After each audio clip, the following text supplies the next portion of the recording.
Ngayon lang ako magsasalita. Ngayon lang. Kasi nakakairita ka, kapal na mukha mo. Ikaw pa'y may ganang umiyak-iyak. Paawa ka, pa-victim. Hindi mo naman sinasabi yung totoong kwento. Kaya ako tuloy na bash, ako yung nagagalit yung mga tao sa akin. Wala, kailangan talaga magsalita na ako.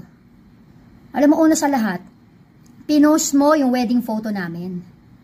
Naka-blurred pa kunyari. Pero wedding photo namin yun ng asawa ko. Oh, tapos ikaw pa yung magbibintang, ako yung nangaagaw ng asawa na may asawa. Kasal kami. Legal yung dokumento, gusto mo bigyan pa kitang kopya. Ano kiniklaim mo? Nauna ka?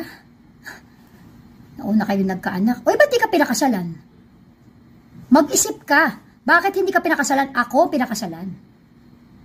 Kaya kahit pagbalik-balik tayo mo mundo, alam mo akong legal. Kaya ako sa'yo, Felma, mag-move on ka na.